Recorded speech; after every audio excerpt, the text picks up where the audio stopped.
non-muslim itu tidak serta-merta kafir.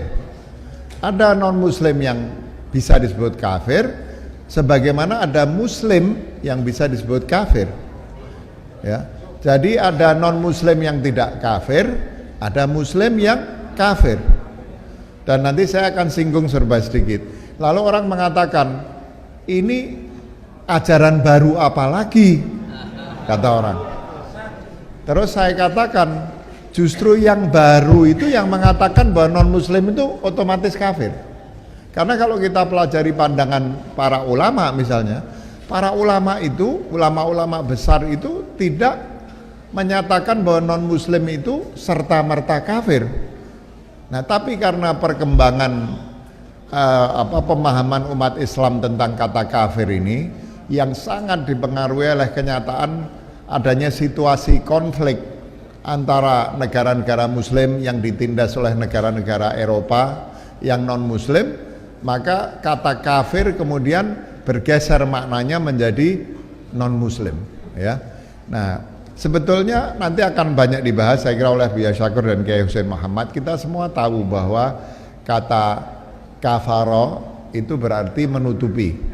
Ya, kalau kita buka Al-Munjid misalnya dikatakan kata kerja kafaro itu adalah tindakan membuat lubang di tanah, kemudian memasukkan benih ke dalam tanah, maka proses menutup kembali lubang dan benih itu dengan tanah itu disebut kafaroh. Sehingga nanti saya lihat di makalahnya Buya Syakur kalau nggak salah dijelaskan bahwa di dalam Al-Quran kufar itu dimaknai secara netral sebagai petani, karena petani itu kerjaannya membuat lubang di tanah, menanam benih, kemudian menutupi kembali benih itu. Dan ini yang kemudian diambil ke dalam bahasa Inggris menjadi kata to cover. Kan banyak kata-kata bahasa Arab yang diambil ke dalam bahasa Eropa, termasuk bahasa Inggris. Salah satunya kata to cover itu berasal dari kata kafir. To cover itu artinya menutupi. Ya, kita semua sudah tahu itu. Di dalam Al-Quran misalnya, kekafiran identik dengan penyangkalan secara sadar tanpa pengaruh tekanan dari luar. Contohnya yang jelas misalnya Iblis dan Fir'aun. Iblis itu ketika menolak bersujud kepada Nabi Adam, menolak perintah Allah SWT untuk bersujud kepada Nabi Adam, bukan karena nggak percaya sama Allah, tapi dikatakan karena memang pembangkang dan sombong, aba wastakbar. Tapi iblis itu tahu, percaya pada Allah, ya. Bahkan kalau kata orang seperti Ibn Arabi, iblis itu muwahhid sejati sebetulnya, tapi muwahhid yang sombong. Karena apa? Dia nggak mau sujud kecuali kepada Allah SWT. Dia tidak mau sujud pada saat yang sama karena merasa terbuat dari api dan lebih mulia dari manusia yang terbuat dari tanah. Iblis itu tidak sujud karena kesombongannya, karena sifat pembangkang dan kesombongannya, bukan benar-benar tidak percaya atau menyangkal keberadaan Allah SWT. Juga Fir'aun, ya. Fir'aun itu di dalam berbagai, Fir'aun ini ada banyak, tapi kita bicara Fir'aun yang Nabi Musa dan Nabi Harun diperintahkan idhaba ila Fir'aun wa innahu tagha lupa semua, wa qula lahu qaulan layyina. Kenapa kepada Fir'aun itu Allah SWT memerintahkan agar Nabi Musa dan Nabi Harun bicara dengan lemah lembut? Karena Fir'aun itu orang baik. Di dalam catatan sejarah banyak sekali kebaikan-kebaikan dari Fir'aun yang itu, ya. Bahkan Ibn Arabi itu menulis satu risalah khusus yang menunjukkan bahwa Fir'aun itu di akhir hayatnya diampuni oleh Allah SWT. Kalau dalam kasus yang umum, Fir'aun itu kan tidak diampuni karena katanya dia menyatakan keimanan ketika nyawanya di dalam kerongkongan. Tapi Ibn Arabi menulis risalah khusus untuk membuktikan bahwa sebetulnya Fir'aun itu tidak dalam keadaan mau mati ketika mengatakan itu, termasuk membuktikan bahwa Fir'aun itu bisa berenang dan lain sebagainya. Jadi ada risalah sekitar 20 halaman di mana Ibn Arabi menulis khusus membuktikan bahwa taubatnya Fir'aun itu diterima. Fir'aun ini orang baik yang percaya pada Allah Subhanahu wa taala, tapi dia sombong seperti iblis. Akhirnya dia menyangkal ketuhanan Allah Subhanahu wa taala, ya. Orang-orang kafir Quraisy misalnya, yang disebut kafir Quraisy, apakah mereka itu orang yang tidak percaya pada Allah dan tidak percaya pada Nabi Muhammad? Al-Quran dengan jelas menunjukkan mereka percaya pada Allah dan mereka percaya pada kenabian Nabi Muhammad, ya. Di dalam surat Az-Zumar dikatakan, saya baca terjemahnya, dan sungguh jika kamu bertanya kepada mereka siapakah yang menciptakan langit dan bumi, niscaya mereka menjawab Allah. Terus keyakinan mereka kepada kerasulan Nabi Muhammad dikatakan, ini di dalam surat Al-Baqarah ayat 89, dan setelah datang kepada mereka kitab Al-Quran yang membenarkan apa yang ada pada mereka, padahal biasanya mereka biasa memohon kedatangan Nabi untuk mendapatkan kemenangan atas orang-orang kafir, ya, maka setelah datang kepada mereka apa yang telah mereka pahami, setelah datang kepada mereka apa yang mereka pahami, lalu mereka ingkar kepadanya, maka laknat Allah lah atas orang-orang yang ingkar. Masih ada ayat-ayat lain, saya baca secara cepat aja, ya. Di dalam surat Ali Imran ayat 86, bagaimana Allah akan menunjukkan kepada suatu kaum yang kafir sesudah mereka beriman, serta mereka telah mengakui bahwa Rasul itu Muhammad SAW benar-benar Rasul, dan keterangan-keterangan pun telah datang kepada mereka, ya. Dikatakan di sini bahwa orang kafir Quraisy itu percaya pada Allah, percaya pada kerasulannya Nabi Muhammad SAW. Nah, orang yang disebut kafir itu nanti saya akan uraikan lebih jauh, adalah orang yang sudah memiliki keyakinan tentang Allah Subhanahu wa taala, sudah memiliki keyakinan tentang kerasulan Rasulullah Shallallahu alaihi wasallam, tapi karena alasan-alasan lain yang disebut vested interest, nanti saya jelaskan, mereka menyangkal itu. Nah, orang kadang-kadang kalau saya bicara soal ini, mereka terus bilang, loh, terus yang disebut kafir itu seperti apa? Kok non muslim bukan kafir? Contoh yang jelas yang diberikan pada oleh Al-Quran itu kekafiran orang-orang kafir Quraisy. Nah, ini saya bawakan dua ilustrasi dari tarikh, ya. Misalnya diceritakan oleh Ibn Hisham di dalam sirahnya di bawah subbab alladzina istama'u ila qira'atin nabi. Itu mungkin sebagian sudah pernah dengar, ini menyangkut tiga orang, satu Abu Sufyan, Abu Jahal, dan Akhnaf ibn Syuraiq. Tiga orang tokoh Quraisy ini digambarkan di dalam tarikh. Mereka suka keluar dari kota Makkah menuju luar kota Makkah, tempat kalau istilahnya sekarang itu night club, tempat mereka minum-minum, main perempuan. Nah, suatu kali Abu Jahal keluar mau menuju kota Makkah, kemudian dia mendengar suara orang membaca sesuatu. Kok kelihatannya menarik? Ternyata setelah mereka lacak, suara yang menarik itu datang dari rumahnya Muhammad, Rasulullah Shallallahu alaihi wasallam. Kemudian mereka mendekati rumah Nabi Muhammad.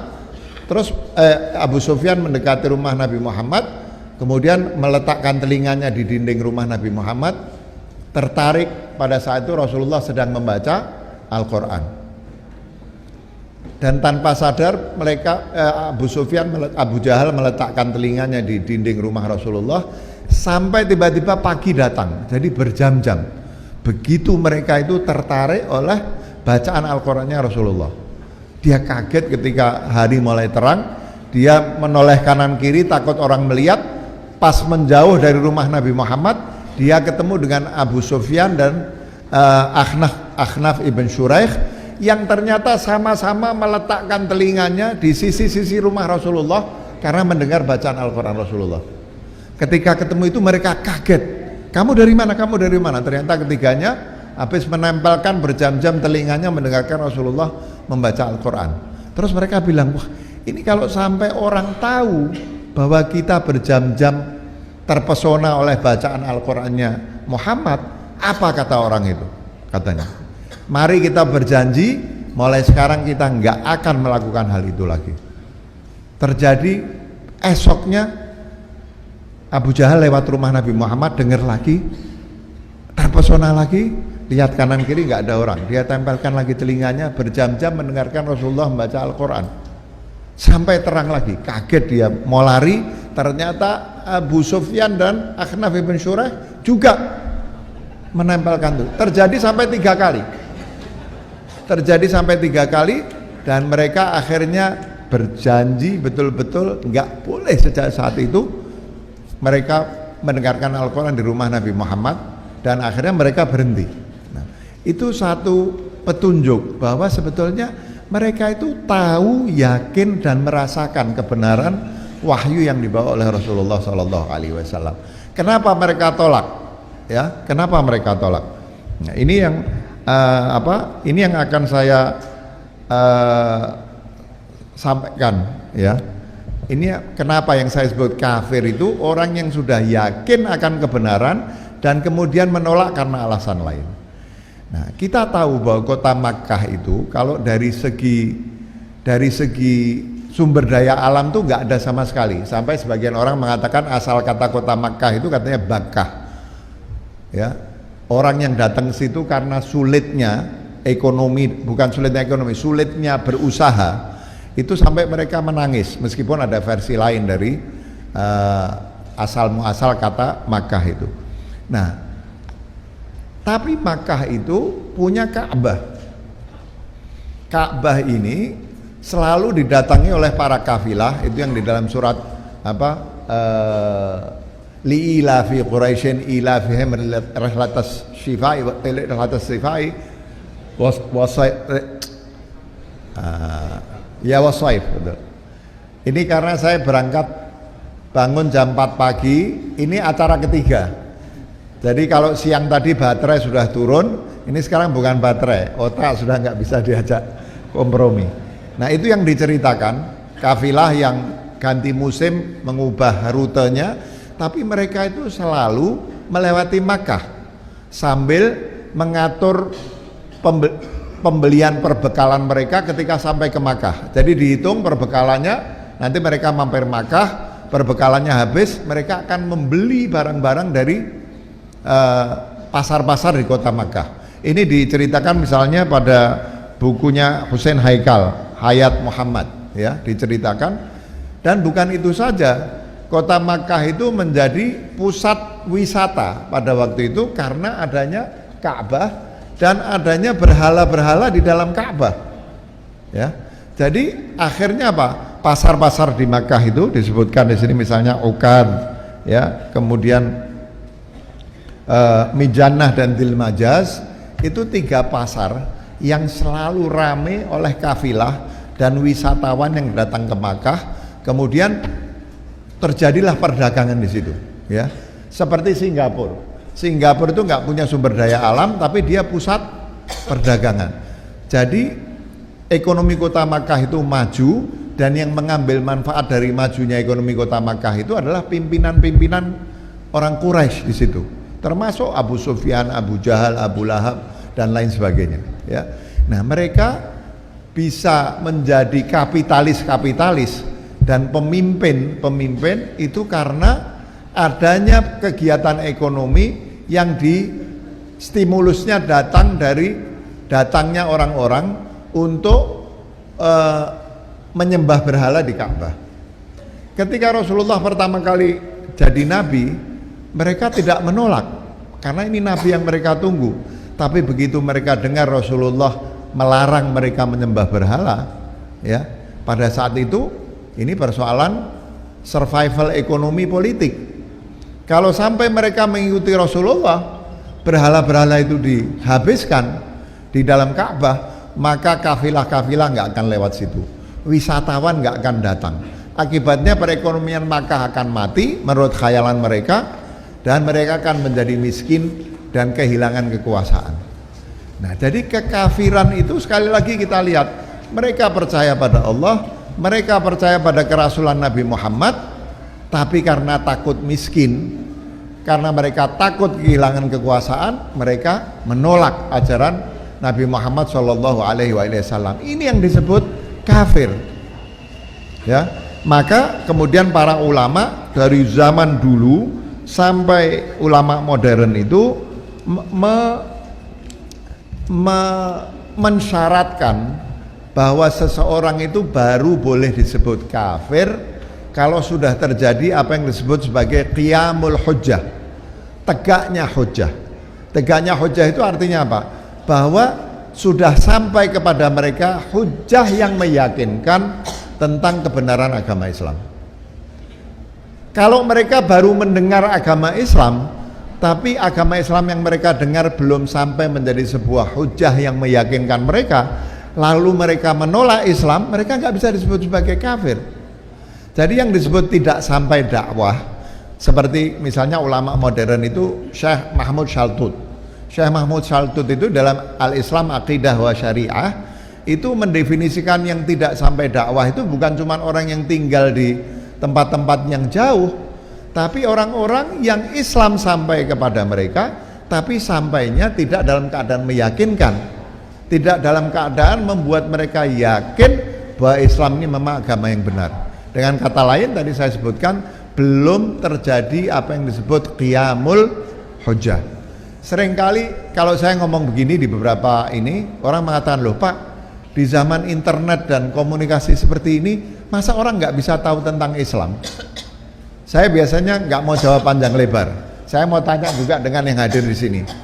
Berapa orang di sini yang setiap minggu mendengarkan mimbar agama Katolik di TVRI?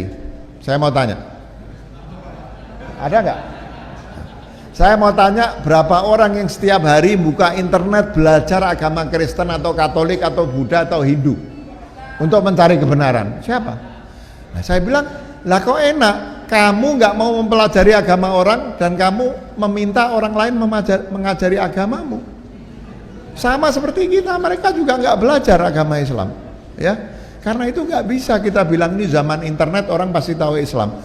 Sebagian orang tuh dengar Islam jelek-jeleknya, sehingga kalau ada orang Katolik yang agamanya menekankan kasih, terus dia dengar tentang Islam seperti ISIS, hanya orang Katolik yang gila yang mau meninggalkan agama Katolik dan masuk Islam.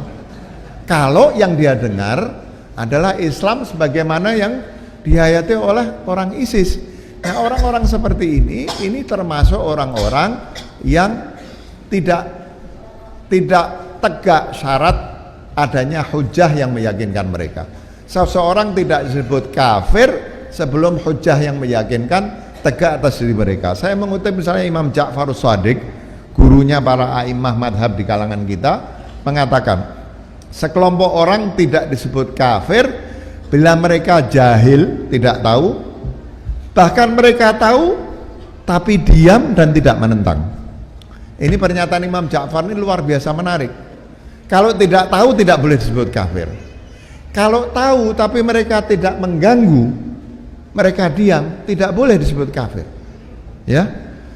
Kalau mereka tidak menentang, tidak boleh disebut kafir. Ini lebih jauh lagi. Bukan cuman harus ada qiyamul hujjah, bahkan kalau sudah ada qiyamul hujjah tapi mereka diam dan tidak melakukan gangguan kepada kaum muslimin, dia tidak masuk dalam kategori kafir. Jadi ketika Al-Quran memerintahkan agar membunuh orang-orang kafir, itu pasti konteksnya melawan penindasan. Jadi kalau ada orang yang betul-betul kafir, katakanlah orang muslim tahu kebenaran Islam, enggak, saya mau lain dari orang lain, saya mau jadi PKI, enggak percaya pada Islam, tapi dia cuman baca bukunya Karl Marx, baca bukunya itu, enggak melakukan gangguan, itu tidak disebut kafir dan tidak masuk dalam kategori yang harus dilawan oleh umat Islam. Jadi yang disebut kafir itu sudah tahu Islam benar, tetap menentang, sudah begitu memerangi. Baru perintah untuk memerangi orang kafir itu jatuh. Kalau dia tidak tahu, belum tegak hujjah, tidak bisa disebut kafir. Sudah tegak hujjah tapi tidak menentang, mereka diam tidak mengganggu, menurut ucapannya Imam Ja'far ini nggak bisa disebut, tidak bisa dimasukkan dalam kategori orang kafir, ya. Nah, saya ingin percepat Jadi misalnya Imam Ghazali itu di bukunya Faisalut Tafriqah mengatakan bahwa ya ini ada halamannya, silahkan dicek dulu oleh Mas Azam, ini asisten saya dibekali teks aslinya dalam bahasa Arab, tapi kebetulan malam ini nggak siap, tapi boleh dibuka, ada jilidnya, ada terbitannya, ada halamannya. Imam Ghazali mengatakan dalam Faisalut Tafriqah bahwa mayoritas umat Kristen di Roma dan di Turki di masa Imam Ghazali hidup adalah umat yang akan terselimuti dengan rahmatnya Allah Subhanahu wa Ta'ala. Ini pernyataan Imam Ghazali tentang orang non Muslim ya, atau orang Nasrani yang disebut yang berada di Rum dan di Turki. Mereka akan terselimuti oleh rahmat Allah. Kata Imam Ghazali lebih jauh, mereka tidak bisa dipandang sebagai kafir dan mendustakan Islam, terutama silakan Bu. Jadi saya ulang sedikit, Imam Ghazali dalam Faisalut Tafriqah mengatakan bahwa mayoritas umat Kristen di Roma dan di Turki di masa itu adalah umat yang akan terselimuti dengan rahmat Allah Subhanahu wa Ta'ala. Kata Imam Ghazali lebih jauh, mereka tidak bisa dipandang sebagai kafir dan mendustakan Islam, terutama karena informasi tentang Islam sampai kepada mereka dalam bentuk yang tak meyakinkan. Jadi belum terjadi qiyamul hujjah ya. Selain karena posisi mereka yang jauh dari pusat peradaban Islam. Itu yang dikatakan Imam Ghazali. Demikian juga pandangannya Rasyid Ridha di dalam tafsir Al-Manar dan di dalam jurnal Al-Manar ya. Rasyid Ridha secara khusus menekankan bahwa orang yang disebut kafir yang di dalam Al-Quran dikatakan sia-sia amalnya, itu kata Rasyid Ridha adalah mereka yang telah sampai dakwah Nabi Muhammad secara meyakinkan tapi tetap keras kepala tidak mau menerima. Lagi-lagi seperti Imam Ghazali dan para ulama yang lain, hanya kalau sudah terjadi qiyamul hujjah, informasi tentang Islam sampai kepada mereka dengan meyakinkan, tapi karena keras kepala atau karena vested interest seperti para pemimpin kafir Quraisy itu, kemudian mereka menolak keyakinan itu, baru mereka boleh disebut sebagai kafir. Sekarang kita sebutkan bahkan pandangannya Ibn Taimiyah. Ibn Taimiyah ini saya pernah di demo, mau diskusi buku saya di Solo, mau di demo, diancam, mau dirajam, mau di segala macam di IAIN Surakarta. Itu antara lain karena saya mengatakan bahwa Ibn Taimiyah itu, ajaran-ajaran Ibn Taimiyah itu salah satu sumber dari takfirisme. Saya waktu itu mengutip ucapannya Syekh Hasan Farhan Al-Maliki, seorang ulama di Saudi Arabia yang menulis buku Salafiyah Laisa Madhaban atau apa gitu ya. Itu Syekh Hasan Farhan Al-Maliki mengatakan bahwa sumber takfirisme di zaman modern itu datang dari Ibn Taimiyah. Terus mereka marah dan mereka mengatakan justru Ibn Taimiyah itu berhati-hati di dalam mengkafirkan. Nah, saya mau sebutkan dulu, betul Ibn Taimiyah itu berhati-hati dalam mengkafirkan, tapi di sisi lain mudah sekali mengeluarkan label kafir. Jadi di dalam fatwa Ibn Taimiyah itu membedakan antara yang disebut, pertama Ibn Taimiyah itu mengatakan seseorang baru bisa disebut kafir seperti Imam Ghazali dan yang lain setelah datangnya hujjah yang meyakinkan, setelah terjadinya qiyamul hujjah. Dan Ibn Taimiyah itu membagi takfir itu yang boleh hanya takfir mutlak, tidak boleh takfir muayyan. Jadi boleh kita mengatakan seseorang jika memiliki ciri ini maka dia boleh disebut kafir. Satu kelompok kalau memiliki ciri ini maka kelompok itu boleh disebut kafir. Itu yang disebut takfir mutlak. Tapi tidak boleh takfir muayyan, mengatakan kelompok ini kafir, orang ini namanya Fulan bin Fulan kafir, itu nggak boleh, kata Ibn Taimiyah. Nah memang kalau lihat ini betul protes orang kepada saya bahwa Ibn Taimiyah itu berhati-hati di dalam mengkafirkan orang. Tapi pada saat yang sama, saya kebetulan nggak bawa di tulisan-tulisan Ibn Taimiyah. Ibn Taimiyah itu kan orangnya temperamental. Itu mengkafirkan kelompok ini, mengkafirkan kelompok ini, mengkafirkan kelompok ini. Dia melakukan takfir muayyan yang secara teoritis dia larang. Jadi memang betul Ibn Taimiyah itu gampang mengkafirkan orang, sehingga akhirnya para pengikutnya sekarang ini menjadi takfiri yang gampang mengkafirkan orang. Ya. Nah, jadi ini yang terakhir, karena waktu saya pasti sudah mau habis. Itu biasanya kalau saya bicara begini, orang langsung mengatakan apa? Sudah jelas di dalam Al-Quran. Kadang-kadang argumentasi orang itu agak aneh. Itu dalam Qul ya ayyuhal kafirun kan jelas. Ya jelas. Qul ya ayyuhal kafirun la a'budu ma ta'budun. Itu tidak menyebutkan siapa yang kafir, bahwa kita menyembah Tuhan yang berbeda sebagaimana yang mereka sembah. Jadi saya nggak mengatakan tidak ada orang kafir, saya hanya mengatakan siapa yang boleh disebut sebagai kafir. Tapi biasanya ada argumentasi yang telak, dianggap telak oleh orang-orang itu tentang kafirnya orang-orang Nasrani. Yaitu ayat Al-Quran apa bunyinya? Laqad kafaral ladina qalu innallaha thalithu thalatha. Ini kalau dalam bahasa Arab dikatakan wa intahal amr. Sudah jelas Al-Quran mengatakan telah kafir orang yang menganggap Tuhan itu satu di antara tiga. Padahal kalau kita pelajari dari pandangan para ulama klasik, yang dimaksud oleh Al-Quran itu bukan agama Nasrani secara keseluruhan. Itu kalau kita baca misalnya Al-Milal wan Nihalnya Syahristani, ya, dari bahan-bahan yang disampaikan kepada saya, itu Al-Quran Syahristani, Ibnul Qayyim juga mengatakan hal yang sama, bahwa yang dimasukkan oleh Al-Quran yang kafir itu adalah ada dua kelompok sekte Kristen di zaman itu. Satu yang disebut sebagai Mulkaniyah, satu yang disebut sebagai Yakubiyah. Ini orang yang percaya bahwa Tuhan itu tiga dalam zatnya. Tapi seperti kata Imam Ghazali, ya, di dalam bukunya Imam Ghazali yang judulnya Fadhailul Anam min Rasail Hujjatil Islam Al-Ghazali.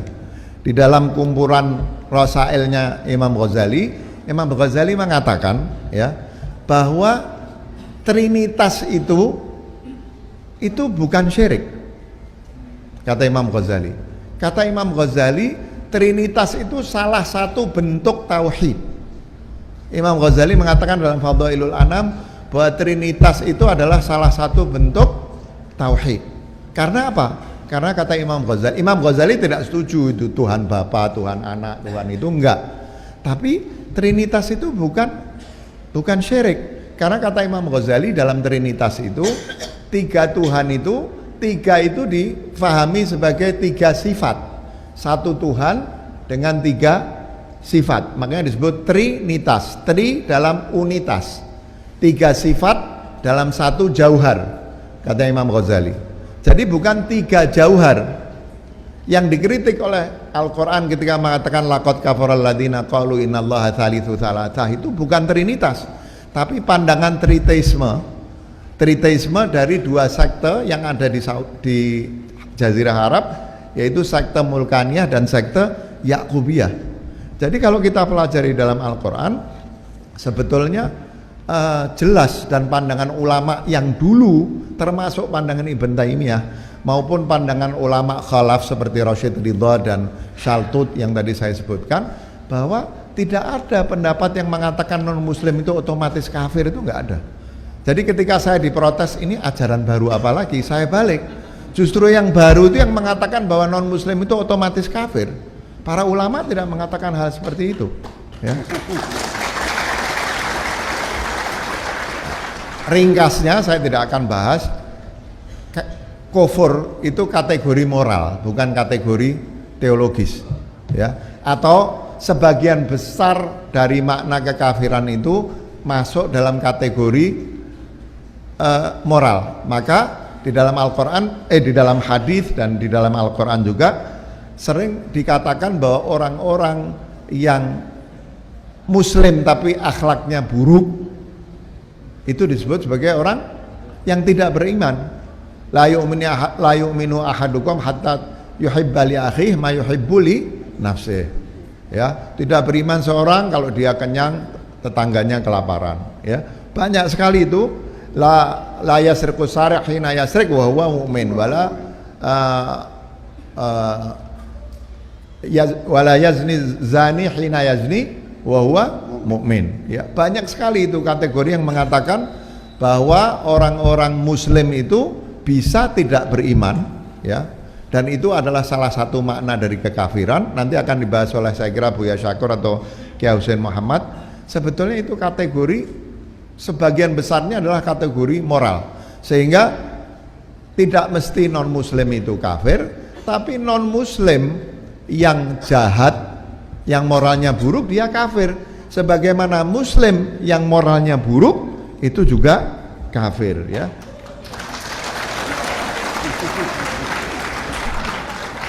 Imam Ali bin Abi Thalib pernah mengatakan, ada orang beragama tapi tidak berakhlak, dan ada orang yang berakhlak tapi tidak bertuhan. Ya, jadi kategorinya itu, ya. Jadi saya kira itu yang ingin saya sampaikan dalam waktu yang singkat ini. Sebagai penutup, karena sudah telanjur saya dikatakan mau bicara tentang pandangan tasawuf tentang kekafiran, tapi saya tidak menyiapkan itu sebenarnya kalau di dalam tasawuf jelas. Saya akan ambil contoh, Rumi itu misalnya dikenal mengatakan bahwa agamaku itu adalah agama cinta, ya. Dan dia mengatakan saya cari Tuhan di Ka'bah, saya cari Tuhan di Kanisa, saya cari Tuhan di gereja, saya cari Tuhan di mana-mana, saya nggak ketemu, tapi agamaku adalah agama cinta. Maksudnya apa? Seperti Ibn Arabi itu mengatakan di dalam Syarah Tarjumanul Aswaq, dia mengatakan bahwa, dan menarik sekali pandangan Ibn Arabi tentang hubungan Islam dan agama-agama non Islam, itu pakai metafor astronomi yang sangat modern. Jadi Ibn Arabi kan terkenal dengan syairnya, saya kira Kiai Husain hafal itu syairnya. Kemanapun kafilah cinta mengarah, kesitulah agamaku, kata Ibn Arabi. Jadi dia sebut bukan Islam, bukan Kristen, bukan itu, tapi dia ikut dengan kafilah cinta. Tapi dalam Syarah Tarjumanul Aswaq, dia mengatakan bahwa yang dimaksud agama cinta yang dia maksud itu adalah agama Muhammad. Tapi apakah kemudian agama-agama lain itu kehilangan kandungan kebenarannya? Tidak, katanya Ibn Arabi, itu agama Islam itu seperti sinar matahari. Agama-agama non-Islam itu seperti sinar bintang-bintang. Ketika sinar matahari tidak ada, maka sinar bintang-bintang itu tampak. Tapi ketika matahari terbit, itu apakah sinar bintang-bintang itu hilang? Jadi ketika siang hari itu kan nggak ada sinar bintang, itu apakah bintang tidak bersinar? Tidak, bintang itu bersinar, tapi sinarnya terserap dalam intensitas sinar matahari yang jauh lebih terang.